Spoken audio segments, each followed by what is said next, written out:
যতদিন যাচ্ছে ততই উত্তেজনা বাড়ছে বাংলাদেশ ও ভারতের মধ্যে। সীমান্ত এলাকায় কাঁটা তারের বেড়া দেয়াকে কেন্দ্র করে চলছে এই অস্থিরতা। যদিও এই অবস্থার সৃষ্টি হয় 5 আগস্ট শেখ হাসিনা সরকারের পতনের পর থেকেই। দুই দেশের মধ্যে যখন সম্পর্কের এই টানাপোড়েন, তখন ভারতের সীমান্ত দিয়ে আসছে পাগলের বেশে একের পর এক ব্যক্তি। এরা কি সত্যি পাগল নাকি অন্য কিছু, জানাচ্ছেন সহকর্মী মোহাম্মদ সোহাগ বিশ্বাস। सब बंद कर दो, मैंने तुम बचा दिया, मैं तो बचाओ बैठी है, सब बंद करो।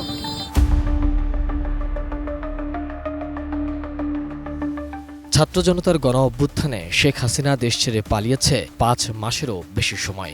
এর আগে নিজের ক্ষমতা টিকিয়ে রাখতে হাজারো মানুষের রক্তে রঞ্জিত করেছে নিজের হাত।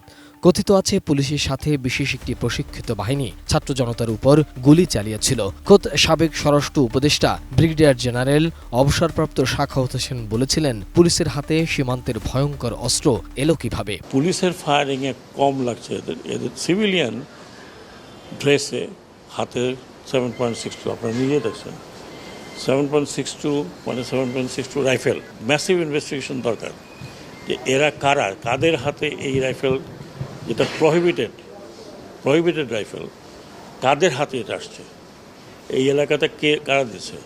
এখানে শটগানও আছে। এখানে আমি যে কজনের দেখলাম, আমাদের ডাক্তার সাহেব যেগুলো দেখালেন, এগুলো পুরো বুলেট 7.62। এক তো পুলিশের হাতে আছে, ইউনিফর্মে তার হাতে আছে, কিন্তু সিভিল ড্রেসে কারা আনসার এলাকাতে গিয়ে তারা বাইরেও হয় নাই, তারা কিন্তু আনসার গেটের মধ্যে তাদেরকে এরকমভাবে ফায়ার করছে। আরও নাকি বসুন্ধরা ডায়াপেন্ট এখন আরো উন্নত। এই হট এয়ার থ্রো টপশিট দ্রুত শোষণ করে সোনামণিকে দেয় কোমল অনুভূতি। বিশেষ এই প্রশিক্ষিত বাহিনী কারা ছিলেন, ওই ভারী অস্ত্র কিভাবে এলো, আর হাসিনার পতনের পর তা কোথায় গেল, তা নিয়ে আছে নানা প্রশ্ন। বাংলাদেশ ও ভারতের সীমান্তে উত্তেজনা নতুন নয়, তবে এবারের উত্তেজনা সীমান্তে বেড়ার নির্মাণকে কেন্দ্র করে। কোনো প্রকার সতর্কতা ছাড়াই ভারতের সীমান্তরক্ষী বাহিনীর হঠকারী সিদ্ধান্তের কারণে দুই প্রান্তেই বাড়ছে অস্থিরতা। যদিও বাংলাদেশের প্রতিবাদের কারণে পিছু হটতে বাধ্য হয়েছে ভারতের বিএসএফ। বিএসএফ যখন বাংলাদেশের সাথে পেরে উঠছে না, তখন ভারতের সীমান্ত দিয়ে একের পর এক পাগল বেশে ব্যক্তিরা প্রবেশ করছে বাংলাদেশের সীমানায়। বাস্তবে এদের দেখতে পাগল মনে হলেও আসলে তারা পাগল নাকি অন্য কিছু, তা নিয়ে আছে নানা প্রশ্ন। প্রতিবেশী দেশ থেকে আসা এমন কিছু পাগল ধরা পড়েছে এটিএন নিউজের ক্যামেরায়, যাদের মধ্যে কেউ কেউ কথা বলছেন হিন্দিতে। सब बंद कर दो, मैंने तुम बचा दिया, मैं तो बचाओ बैठी है, सब बंद करो। 30 साल हो गए मुझे मांगते हो, इसका नंबर। ভারত থেকে কিভাবে এত পাগল দেশে প্রবেশ করছে এমন প্রশ্নের জবাবে কুড়িগ্রামের ডেপুটি কমিশনার নুসরাত জাহান জানালেন ব্যবস্থা নেয়ার কথা। যারা সংশ্লিষ্ট ব্যক্তি এরা এই বিষয়ে জানে এবং এটা ওরা তৎপর, এটা বললো আর কি, ঠিক আছে।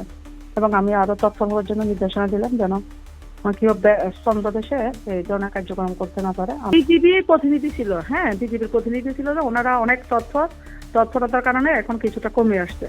ওইটাই উনি ইনফরমেশনটা মূল্যতা দিল। এখন তথ্য ছিল বাড়ার তো সুযোগ নাই, যেহেতু তৎপর বাড়ার তো সুযোগে আমি মনে করি যে নাই। এরপরে যদি আপনাদের থেকে ইনফরমেশন পাই, তাহলে সংশ্লিষ্ট যারা দায়িত্বশীল ব্যক্তি তাদের কাছে ইনফরমেশনটা গেলে তারা অবশ্যই এটাকে আমলে নিয়ে যে কার্যক্রম গ্রহণ করা উচিত সেটা কার্যক্রম গ্রহণ করবে। হঠাৎ করে ভারতীয় এই ব্যক্তিরা কিভাবে বাংলাদেশে ঢুকছে, তাদের আসল উদ্দেশ্য কি, তা নিয়ে চলছে নানা আলোচনা। মোহাম্মদ সোহাগ বিশ্বাস, এটিএন নিউজ, ঢাকা।